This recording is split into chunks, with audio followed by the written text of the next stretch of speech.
Listener discretion is advised. Hello and welcome to Scary Time, the podcast that helps you find new, emerging, and undiscovered scary and paranormal podcasts. I'm Greg, the host and curator of Scary Time. Today's episode is from HauntingLive. What does it take to be a medium at Lilydale? We'll ask a resident of the assembly on this episode of HauntingLive. If you like today's episode, make sure to check out the episode description for links to subscribe. All right, let's get this show started. Begin. It's creepy. I don't like it in here. It was Matthew. Where did he go?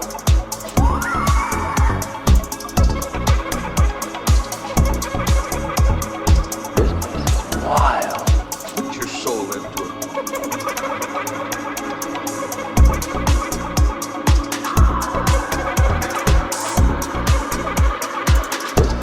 Wild. What's going on around here?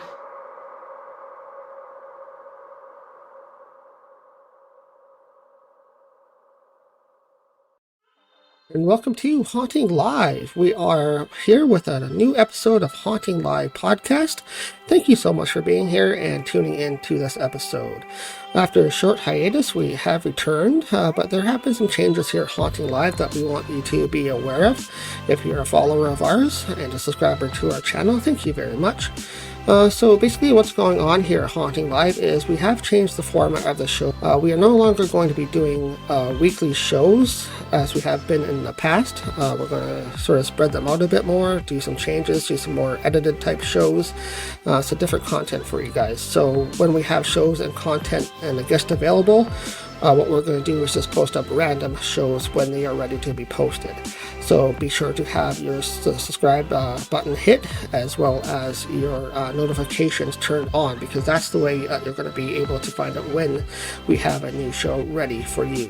That's the way we're going to do things from now on, and hopefully you guys will still tune into our shows. If you like our content, please do hit that like button and the subscribe button, and we will be bringing you brand new shows. We are continuing here at Haunting Live podcast. This week we do have a brand new guest joining us, and he is a very interesting person, and we're really looking forward to having him on here this week. He is Brecht. He is a registered medium at Lilydale, New York. So if you're a follower of mediumship, I'm sure you've heard of Lilydale before, and we're really looking forward to having this guest on. And before we do bring him on though, we are going to play a quick sponsor from our ad, since we are sponsored now here at Haunting Live. So we'll get right to our special guest after this. Before we bring on our special guest this week on Haunting Live podcast, we recommend you visit our official sponsors for Haunting Live, The Most Gifted Psychic. Visit our sponsor, The Most Gifted Psychics, by calling 866-228-2883 and mentioning code word Haunting Live, and receive their promo of 10 minutes for just $10. 100% satisfaction guaranteed. Even if you don't like the reading, they'll refund your purchase. Again, visit our official sponsor, The Most Gifted Psychics, by calling 866-228-2883 and mentioning the code word Haunting Live. Hi, my name is Brecht Saelens. It's really a pleasure to be on your show today. I'm a registered medium in Lilydale, and Lilydale is one of the oldest spiritualist communities in the country. Definitely the oldest surviving, and we have a testing procedure to go through in order to be registered, and it was not easy to go through that. I mean, just because it's a small community, but it's legit. And people often ask what makes Lilydale so special, and I believe what it is that legend, and I believe it actually has it, that Lilydale was a sacred ground for the Native Americans, because it's actually surrounded by water. If you drive to Lilydale, there's a part around the swamp that is filled in, and on the other side, it's a bridge. So, as you know, water is like an energetic barrier, and it makes that Lilydale stands away from the world, the physical world a little bit. And it's been used for well over 100 years now with the intent of spiritual growth, which makes that when you walk on the grounds, you really notice a difference. And, a little inside joke we have with people moving to Lilydale, sometimes there's some people who who stir a lot of waters and have, make a lot of noise. And then we as people who I lived there for 8 years, and my mother-in-law lived there for well over 30 years. Yeah, it's a long story. Her great grandmother was actually a registered medium there too. And so an inside joke we make is, let's see how long this frog stays in the pond, because the energy is actually higher there.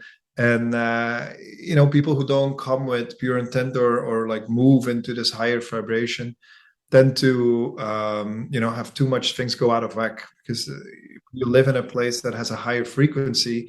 It helps you to grow spiritually, but it also brings your challenges on faster. And for some people, that can be a little bit too challenging. Well, let's start there then. How was it for you when you moved into Lilydale community? How did you find the energy there? Was it hard for you to adjust to, or was it easy for you to adjust to? Oh, there's a really fun story about that. The first time I went to Lilydale, my wife, her mother lives there. And we arrived in a cold winter night, and her mother was visiting friends in New York, so there was nobody in the house. And the house was heated, but there's like a coldness because nobody's in it. And that night, my wife and I went to the bedroom, and we both were laying in bed, and like the whole room was filling with spirits. We really could feel a lot of spirits like coming in and check, because I was new to the place, checking me out.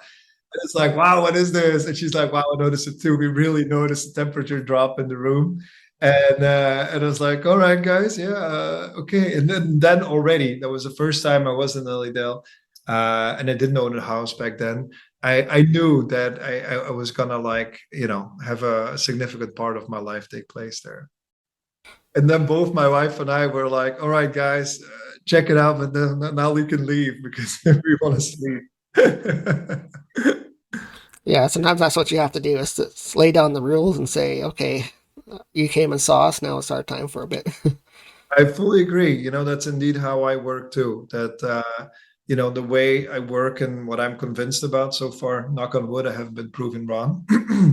This physical dimension is our dimension, meaning that the spirit people have their frequency and their dimension. They can come in here, but we are in control. So the only way they can get to us is if we're afraid, or if we really purposefully ask them to step forward. And I've had it, being psychically very aware. I have it not all the time, but regularly, that I walk into like old buildings or places that I feel a lot of presence, and then I tell them like, I'm not here to be entertained. I'm just here to do this or that, and don't bother me. The worst time I had that was in a mining village in Africa. I was in a mining village in Ethiopia, and it was known there that a lot of people died in horrible circumstances. But there was no IC in the room in Africa in the summer, and I was freezing. I'm not kidding. And that was one of the few times that I actually like visualized like an egg around me of protective light to sleep. Yeah, I don't need it often, and I can count it on one hand, but that's the thing though, that you learn, and I think it's important to learn the tools, not so much to use them all the time, but just gives confidence, because in the event something happens, you have things to fall back on, and that just gives confidence where, if you're afraid, you're insecure, then the spirit will see that. It's like a dog. A dog notices your fear, and then you get into trouble from there. So let's continue with Lilydale for a bit while we're still on that topic. Do you know much about the history and the background of Lilydale, like how it began? And oh yeah, you can hear so talk Belgium. a little bit about the background and history of the land there. All right, cool. 1 second. Look, I even have him here, Belgium. I brought this guy with me. He's so cool. This guy is our JC of Lilydale. We have our own JC. So the story about him is that his name is Jeremiah Carter, and he lived in Leona, which is a small little hamlet on the way to Lilydale. If you drive to Lilydale from the highway, there's like this little dip where it goes down, and then you go up the hill. Just before that dip is a little hamlet. It's like 15 houses or something, and he lived there. And he was a painter. And when at some point he fell off a ladder and had problems with his back and couldn't really deal with it. And he heard about mesmerism was very popular back in the mid 1800s. And so he learned about people traveling and going into a trance state and healing, providing healing through that. And he read up on that, and he turned out to be very talented in going into a trance state. And in a trance state, he would channel this Dr. Giddies. Dr.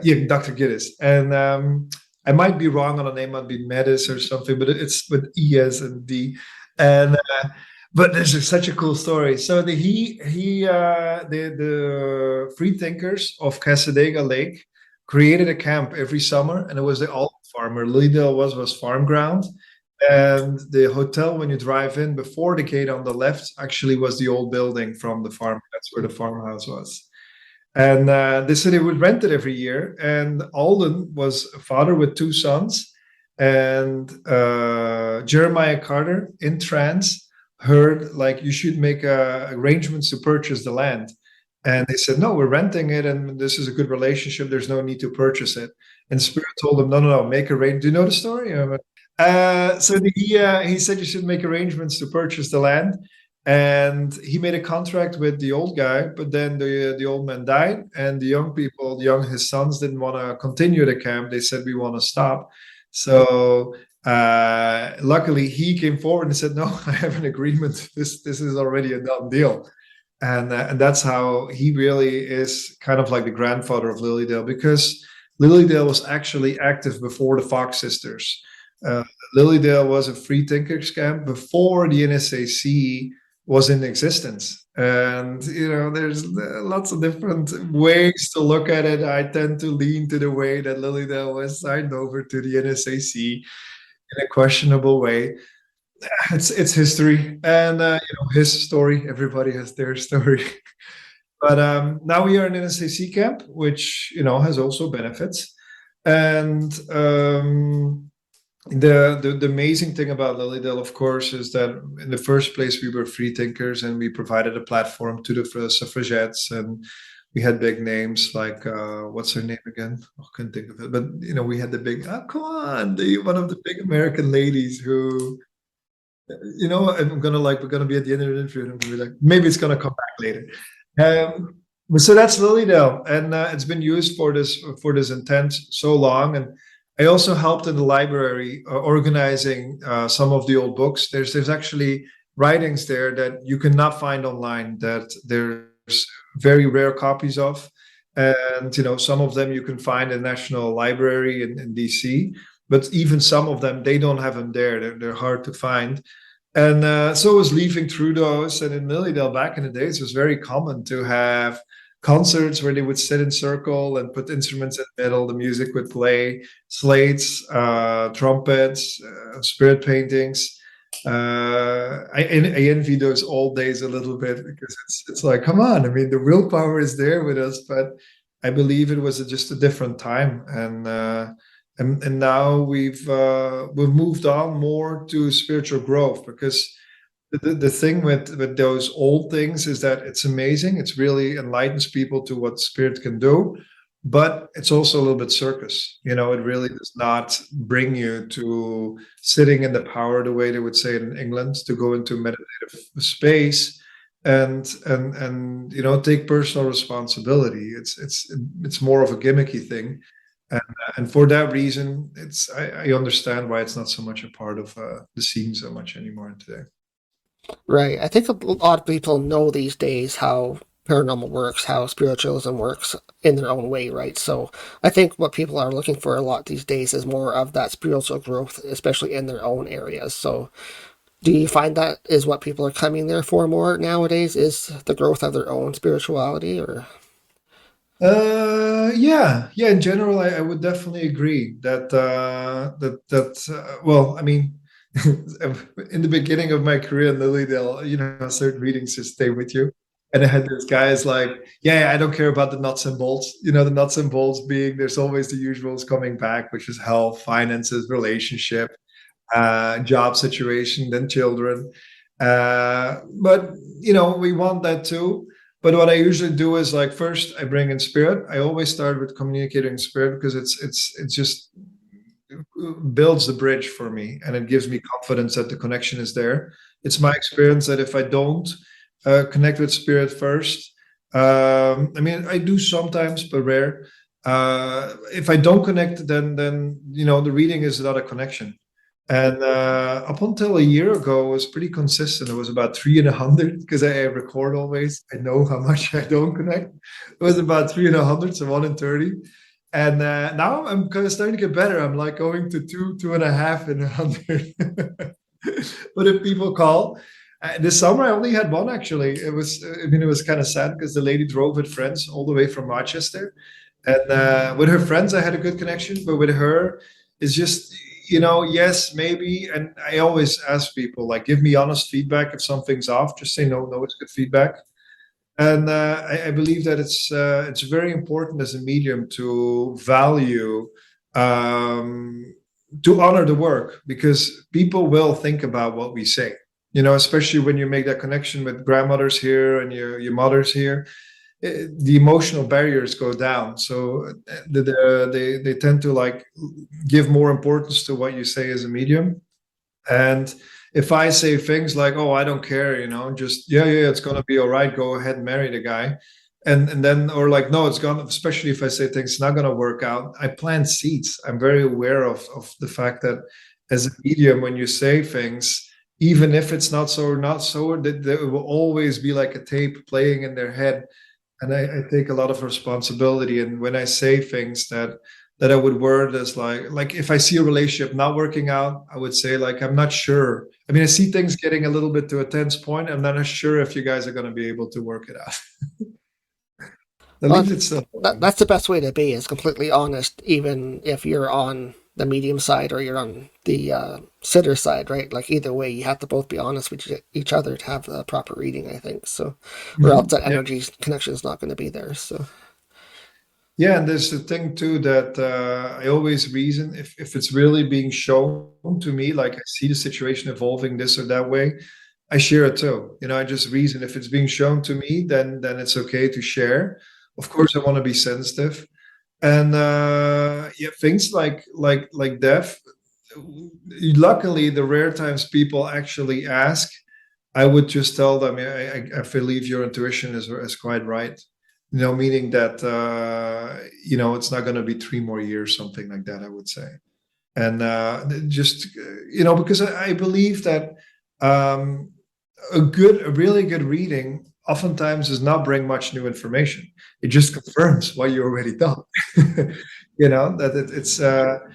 But it gives you that certainty, because I don't know anything about people calling to me, and especially, for me, it's the same if I see people or not, but I actually prefer not seeing them. Often in a reading, I look away from the person, because when I look at them, they're like, okay, and I get thrown off, because it's like, they understand, they don't understand it, and I try to match to how they react. So I just actually purposefully look away from them, share as much as being shown, and then I look at them and I say, like, okay, can you relate to that? yeah, sometimes if you're looking at each other, it kind of throws your connection off, right? You don't get that Yes. proper information that you want to. So I can see that, yeah. So when you are working at Lilydale, do you continue your studies? Like, how did you get into, I guess, your development at Lilydale? How did you grow into it? It's a long story. That's okay. It's a story where first I forgot about it. I wasn't really active in it in college and in high school. No, in middle school, I read the book The Celestine Prophecy from James Redfield when I was 16, which is 26 years ago now, I think. And yeah, I know I'm getting old. Older. And then that really talked to me, because that's the way I think too. I just always believe in karma, and I could do good to somebody. It might not come back from that person, but will come back in another way. When you meet somebody, there's like, always a higher purpose in things. And I really talked to me. Then I got into books. like Blavatsky and Leadbeater and all these things. I found that very relaxing literature. I did. It was fun for me. And I liked it. And then my brother-in-law at some point was like, "Hey, you should learn tarot," because he knows I was into those things. And I'm like, tarot, it's just a gimmick. It's not really my thing. He's like, "No, take a card." So I'm like, it's a joke. So I take a card and I took out the Fool. And he's like, "All right, that's cool. You took the Fool. Now be serious." I'm like, "Oh, right, fine, I'll be serious." So then I took the World, and as you know, the World is like the completion and the full circle of the big arcana. I was like, "All right, maybe there's something to it." And I started reading the cards, and I noticed that very fast, intuitively, I would get more than what the cards say. That's what I always advise people too. When you learn to read tarot, have a book with it to see what it means. But most of all, learn what the symbols mean. Because there's a dove in there. What does a dove mean? There's the cup is upside down, or the hand comes from the right or comes from the left, or there's mountain stand always for safety. There's water stands for uncertainty. There's all these symbols, and then the cards. When you read the cards, especially in combination and settings, you'll see things coming back, like, "Oh, that bird is here 3 times," or like, "Oh, there's the wands 3 times on his left side." And you start noticing, like, on the left side, that means that something from the past, you've had good results in the past.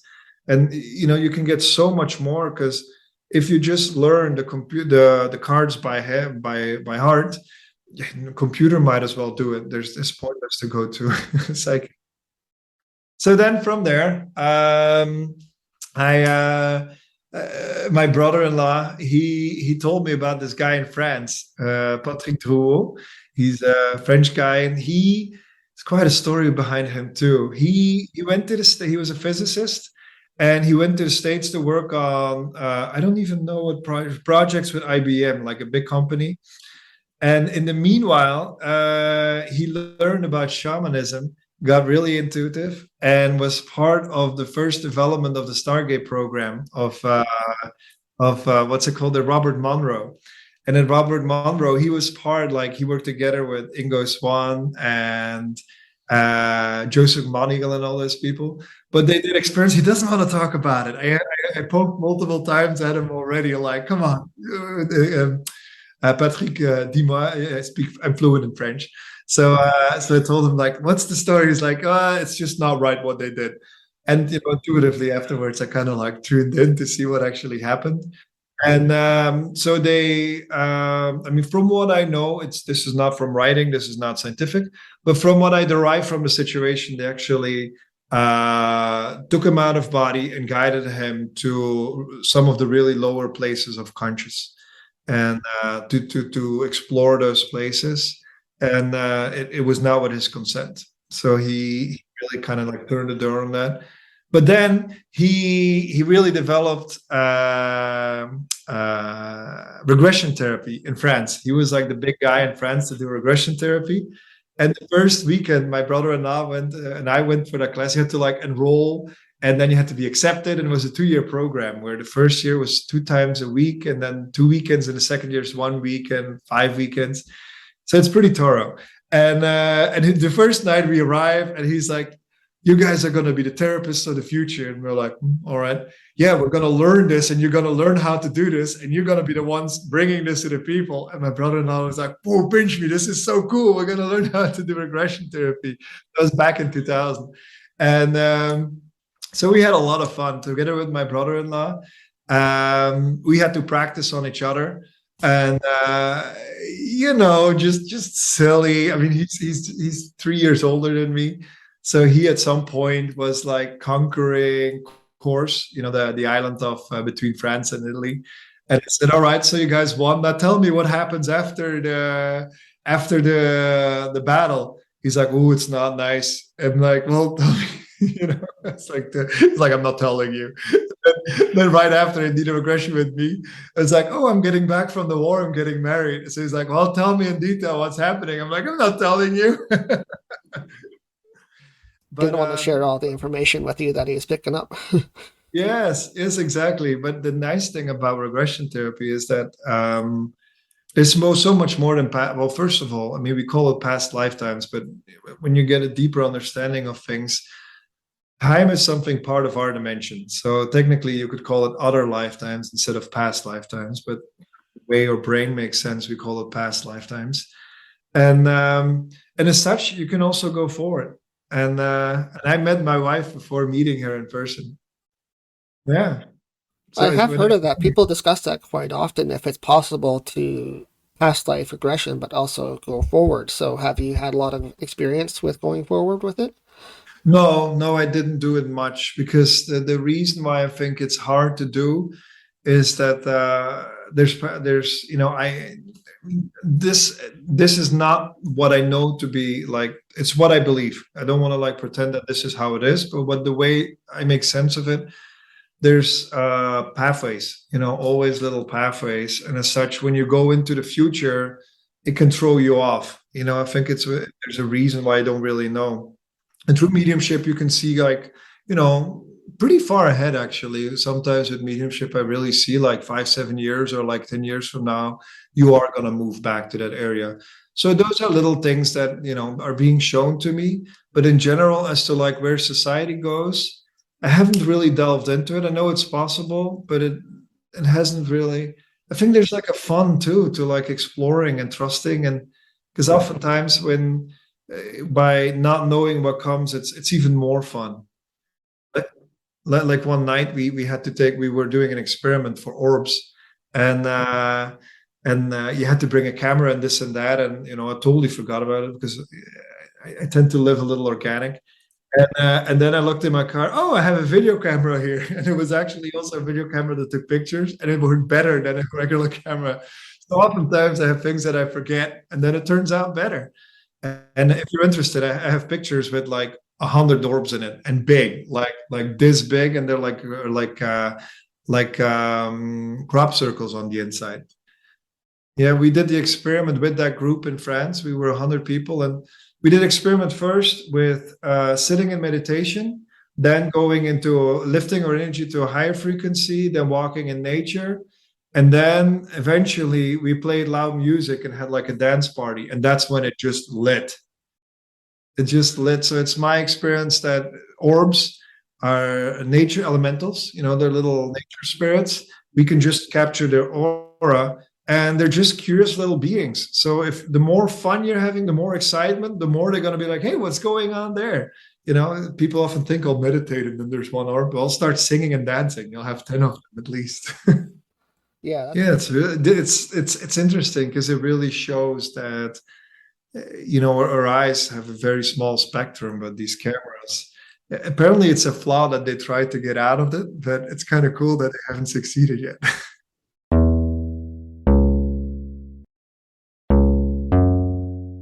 So then in France, I learned the regression therapy, and there I worked together too with a lady who did other classes where she regressed me to like every age that was things that were significant. And I remembered that when I was 5, I would actually regularly talk to spirit, and I forgot about that growing up. I mean, now of course the memory is back alive. But one thing specifically that I remember was that we had a cleaning lady, and her father died, and that night, and he stood next to my bed. I never met the person, but I described him to my mother, and she said, "He's not a nice guy. Tell him to go away." I'm like, "All right." So I told him to go away, and but there were others that were visiting too, and I never felt threatened or scared. It was always like, "Oh, hi, how are you? Have fun, and what's going on?" And then I didn't do anything really with me. I was just remembering that. But in France, I learned how to work on the etheric body. There's different layers of the physical body, and you can reprogram the physical body through conscious when working with energy. And it's really cool when you communicate with the etheric body. Almost always, the etheric body goes like, "Oh my God, you can communicate with me!" It's like, yeah, of course. Whoa! It's like a little kid that is waking up, like, "Hey!" And it will really work with you, and it's smart too if you're like, aha, I got you, and then it's gonna move around and do silly things. So I learned that in France. I wanted to learn more to work with crystals. And that's where I found about the Delphi University in Georgia. All right. So Georgia University, I went to learn a class with crystals. That was actually spirit release. So it was removing spirits from the body with the crystals. And that's for the first time there I saw really like the spirit communicating through a person. With voice. I mean, the Exorcist, the body didn't come up by itself, but for the rest, you are nothing. And like the whole thing, like an old lady who was gracious and beautiful, and there was like spit coming out of her face, and me and the other person in the room were like, "Holy cow!" Yeah, we were really like, "Whoa!" So that was actually the scariest one I saw. Was the first one I saw.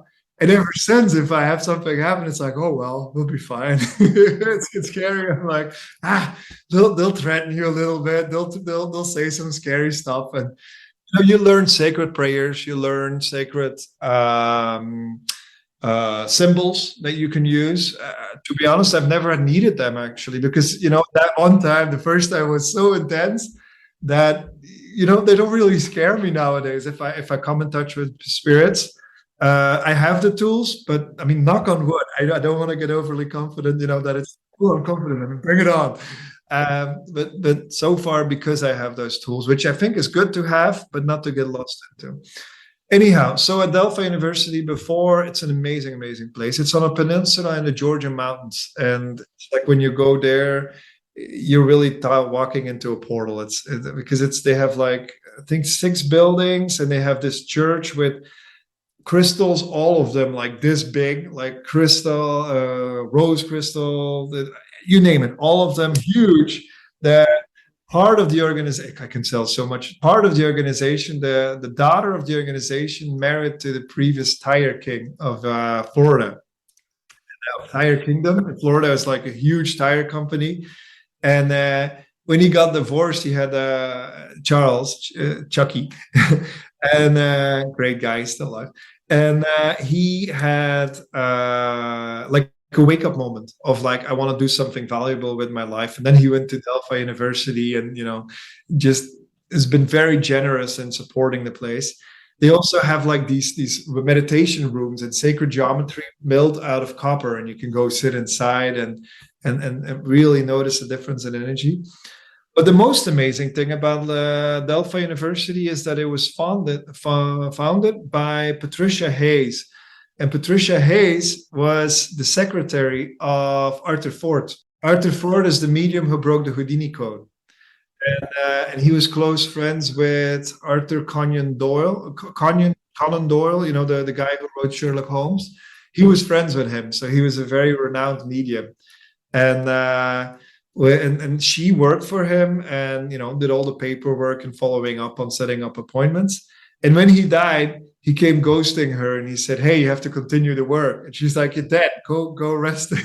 Go enjoy your resting days.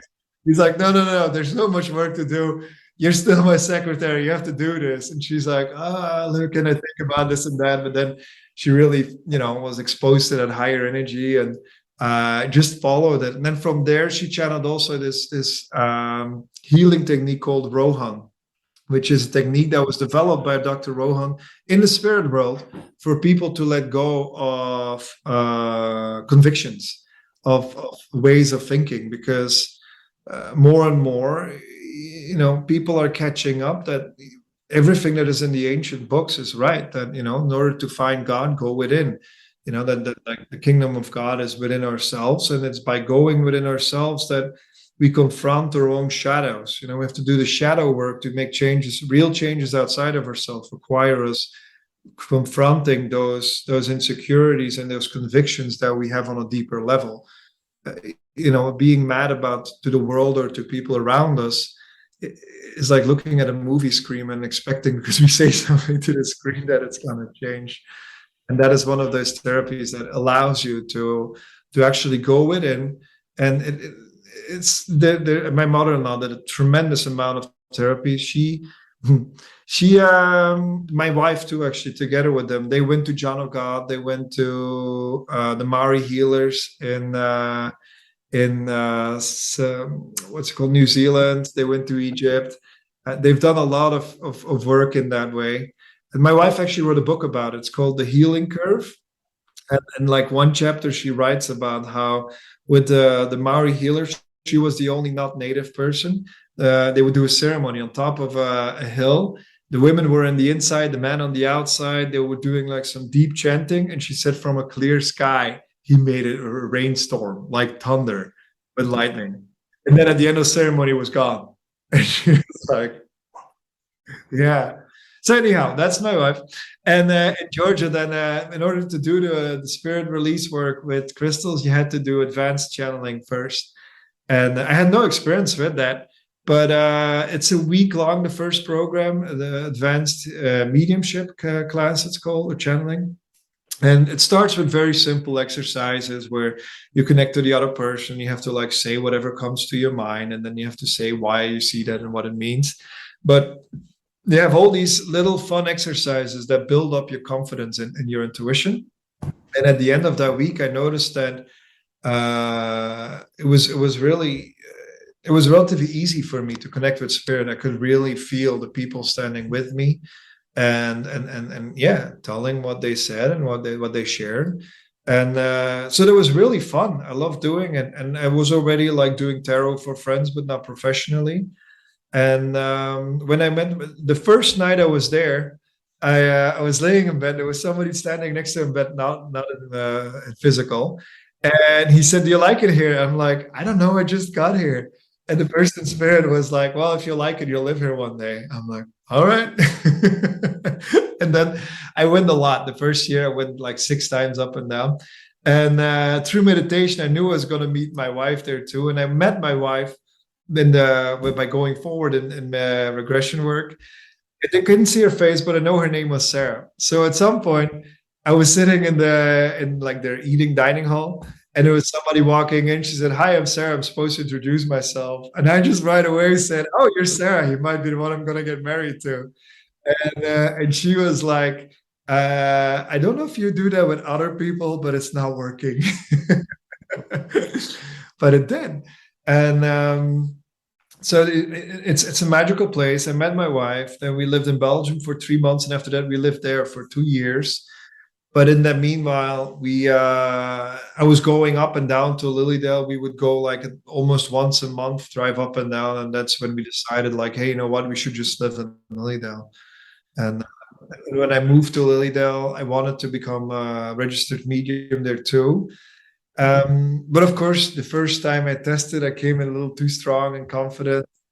And it's like a good old gal.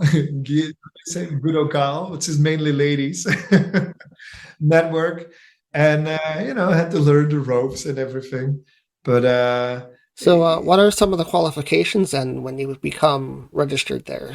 What did you have to actually go through? the testing procedure is you have to do 3 readings, 1 for a registered medium and 2 for sitters. They grade you, and of course, in the reading itself, you need to bring at least 2 spirit people with 4 identifiers. Identifiers are things as physical traits, relationship, how they died, specific memories. And so those are the main components that you have to do, like really provide proof of continuity of life.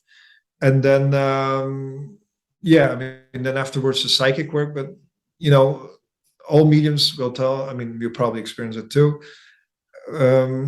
Mediumship is like the cherry, and the psychic work is not so hard. That's like the easy part of the reading. So, when you do the clear evidential work, the other stuff is relatively easy. And also, now really evidential, because you can tell somebody like, "Hey, I see you getting a brand new job in 3 months," and it's like, all right, no, let's talk in 3 months. We don't know. People might walk out all motivated, but it's not, you cannot grade on that. So there's that part. And then there's also the part where you have to do platform work, and you have to go to that's a hard one. They changed it now, which I think is a little too bad. That was one of the last ones that I had to do 3 people in 5 minutes. And every person had to bring 2 people with 4 identifiers. So that was really like boom, boom, boom, boom, boom. It really tests you hard then. Yeah. But I'm happy that I did, because it's one of those things.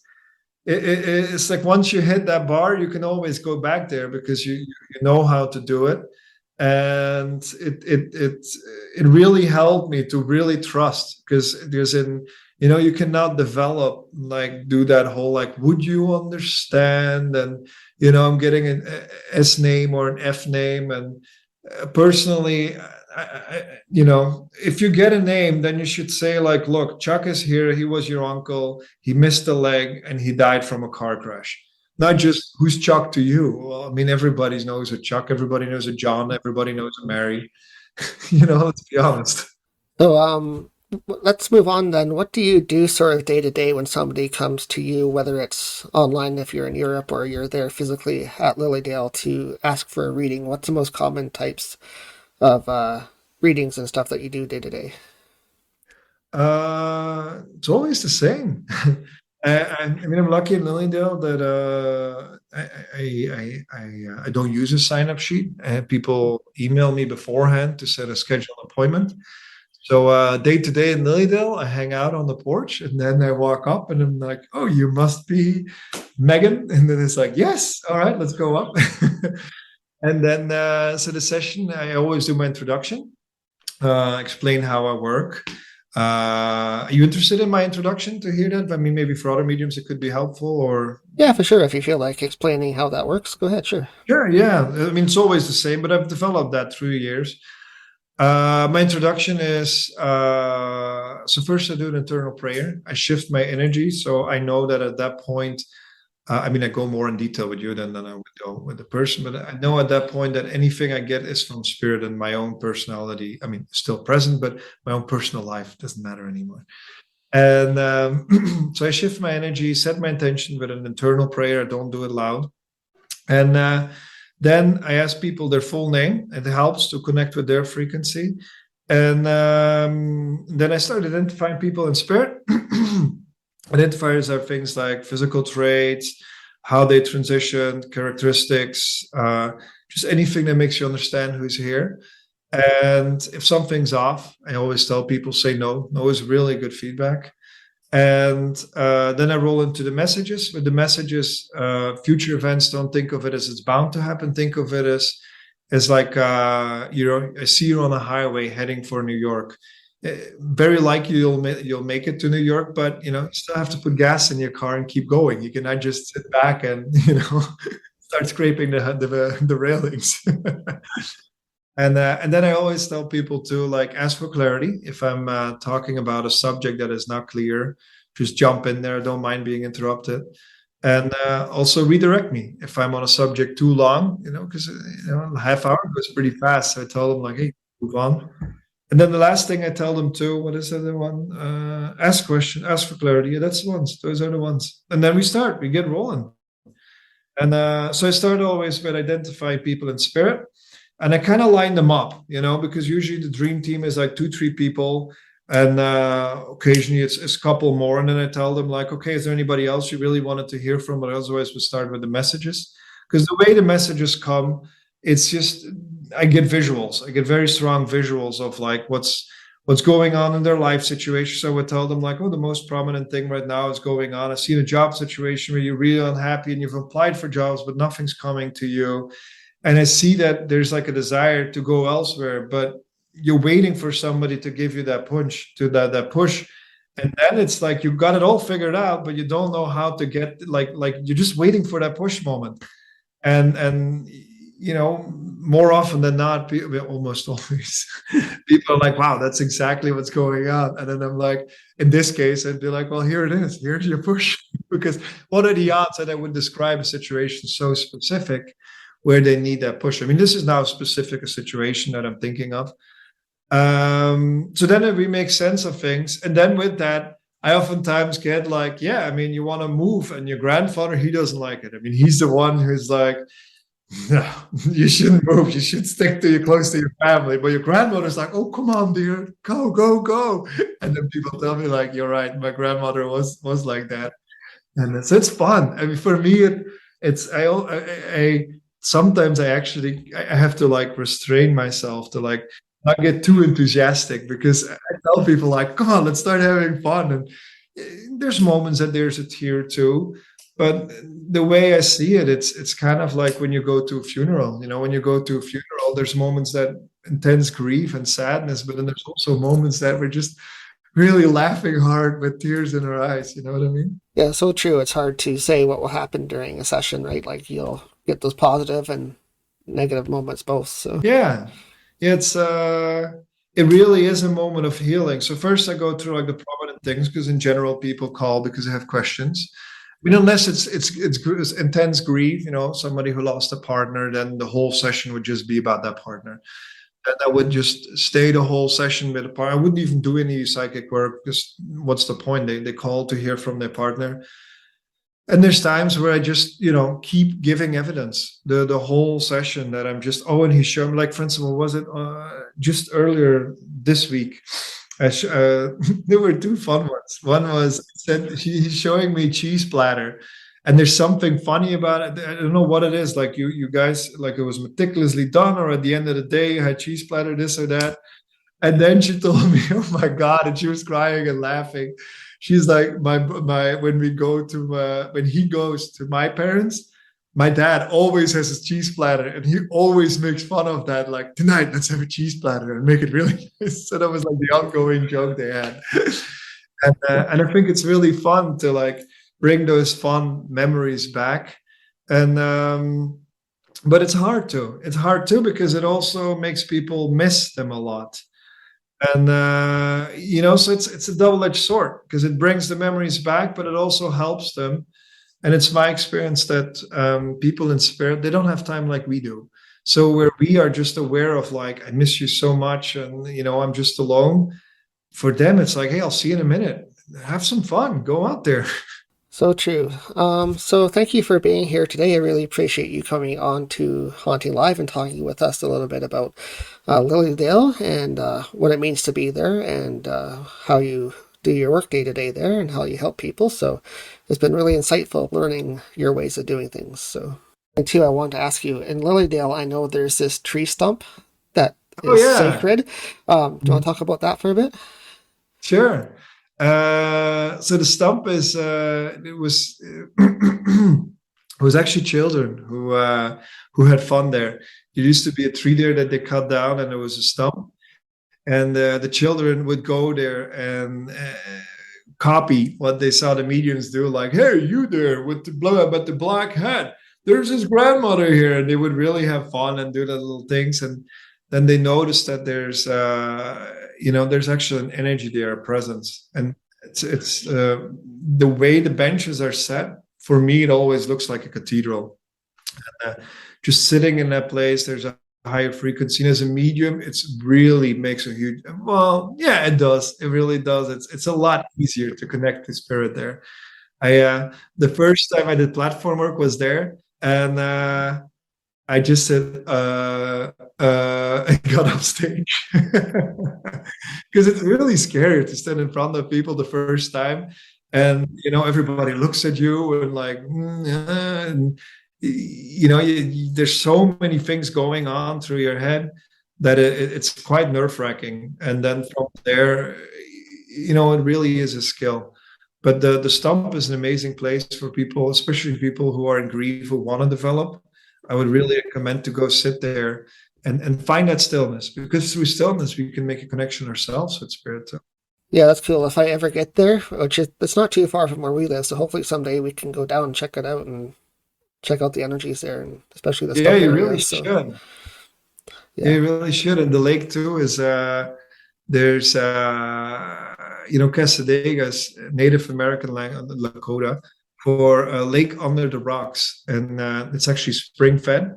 And I think there's just in the upper lake like 9, and then in the bottom lake there's also 6 springs, and you can feel it when you swim. There's certain areas where there's like really cold water coming out. So apparently there's caverns below the lake, and I'm not so home into it, but actually I'm a little bit. There's alien activity there too. Mm-hmm. Yeah. Have there been any experiences with that there? I didn't have any direct experiences, but my wife saw like a light triangle move behind her, in the woods one time. My mother-in-law, who lives on the side of the woods, see multiple times flashes of light moving through the woods. And there's some people in Lilydale who are specialized in communicating, and they say that they've seen ships come out of the lake. Yeah. Yeah, I know, because a lot of people are into that, like especially spiritual people. They're into communicating with ETs and stuff like that, trying to reach them.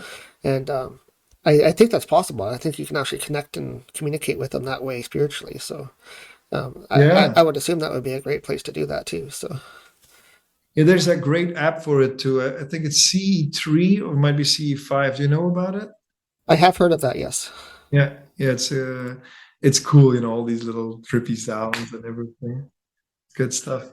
Well, thank you very much. I won't keep you much longer. So is there anything else that you'd like to talk about? Anything that you're currently working on or stuff coming up that you want to promote a little bit? Or Yeah, what I want to share with people that I find very interesting is earlier this year, I was on a trip with Nassim Haramein, and then there we had like an exclusive lecture with Greg Braden. And he was talking about how right now we're living in a time where there's the convergence of timelines. A lot of people notice that time is speeding up, that where before we could do like, eight, 9 things in a day. Now sometimes it's like you get 1 or 2 things done in a day. It's been a good day.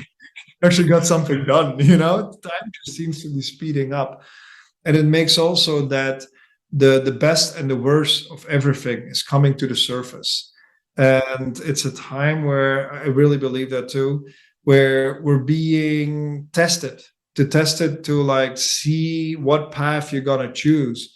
And there's a lot of stuff going on like podcasts and alternative media to wake up people. And I think it's really good because I personally dared to speak up that, the majority of the mainstream media is like watching WWF, In the beginning, people thought it was real. Then they admitted that it was fake, and everybody was like, well, we don't care. It's still a good show. And I think that the mainstream media is a bit like that too. More and more people are waking up to that. But I also believe that part of the waking up process is to start living with more awareness, more conscious. Like, once you're awake, you drink a coffee, but you cannot keep drinking coffee all day long. You'll go nuts. And it's the same with that too, that, it's like there's horrible things going on, but focus on what's important to you, because as you know, with spiritual awareness, whatever you put your energy to, that is going to like grow and manifest more in your life.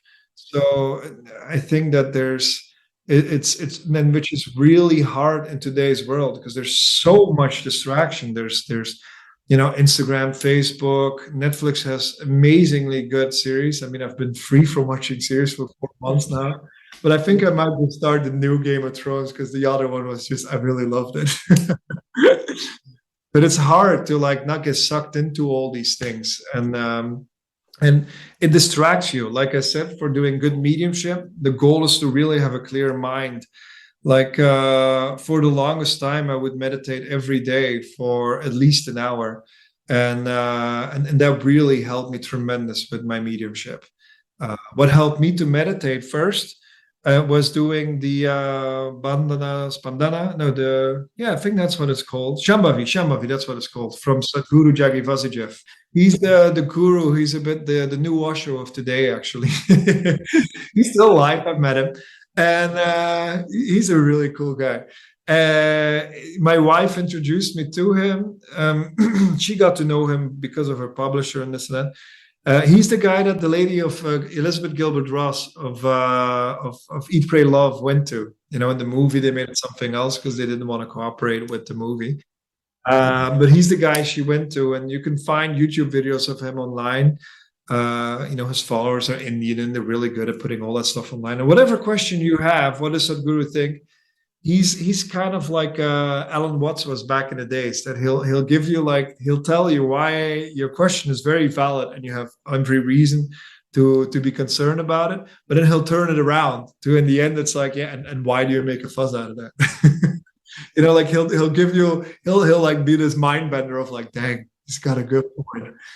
And so I thought, like, you know what, that guy is interesting. So I learned his meditation, and it's I think like 9 classes of an hour online, and then you go to a place where you learn the actual meditation. And prior to that, I could not sit still more than 5 minutes. Prior to that, would sit still in meditation, be like, wow, that was long. 4 minutes, this is pathetic. And then so with him, you learn these yoga exercises, and altogether, I think it's a sequence of 4 poses and then 3 things of pranayama, alternating breath and some other things. And after doing that, I noticed that I could sit still as long as I wanted. Before doing that, my energy was just all over, and that learned me to sit still. And then from that stillness, I noticed that I can focus my brain way better, because communicating with spirit for me is kind of the way it works for me. It's kind of like fine tuning a radio.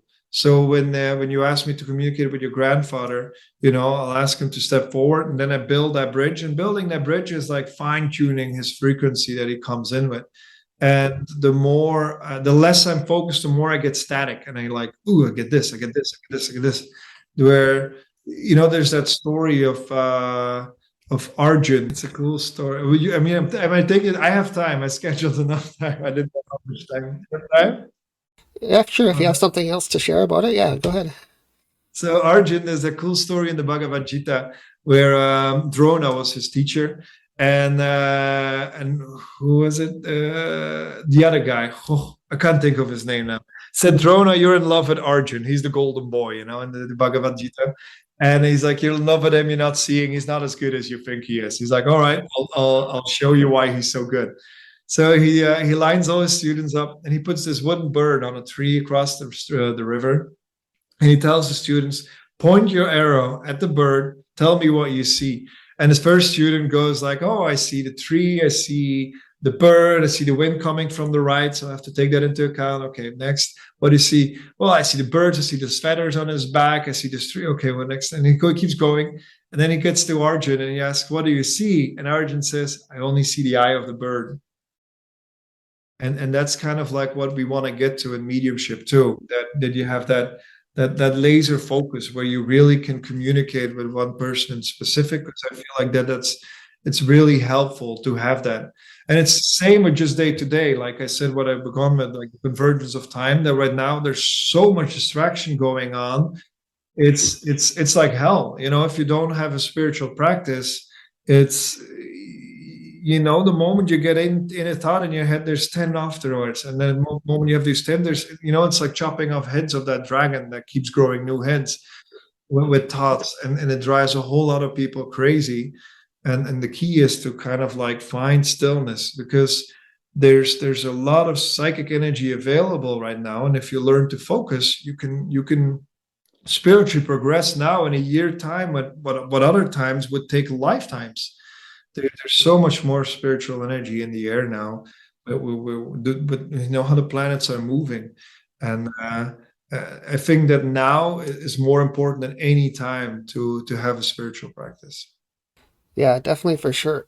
So how can people get a hold of you if they'd like to contact you directly for a reading or get a hold of you some way? My website is the easiest. So brechtsaelens.com. I have the BE too, but .com. And my name is not so easy to spell. Through Lilydale website, they can find it too. LilydaleAssembly.org, and then I'm also in that list of mediums. Or they can go on Google Maps. I'm also listed in Lilydale on Google Maps, and that's where they can find me too. Okay, well, it's been wonderful having you here today and learning about yourself and what you do. So thank you for being here. Hey, you're welcome. It's been a pleasure talking to you today. Do you deal with the paranormal? Are you looking for metaphysical supplies? Check out our HauntingLive Etsy shop. Live now. We have supplies for protection, energy work, attraction, smudging, and more. Come check out our crystals and large selection of cleansing and protection products. Go check out HauntingLive on our Etsy shop today. Miss this week's episode? Watch it on RIB, Rhode Island Broadcasting, replaying our episodes every week on Wednesday nights at 10 p.m. Follow them on social media on Facebook or on YouTube. Thanks again for listening to Scary Time by Indie Drop-In Network. If you would like to nominate a scary or paranormal podcast to be featured, just send me a tweet at Indie Drop-In. I'd also love to hear if one of our featured podcasts is now your favorite show.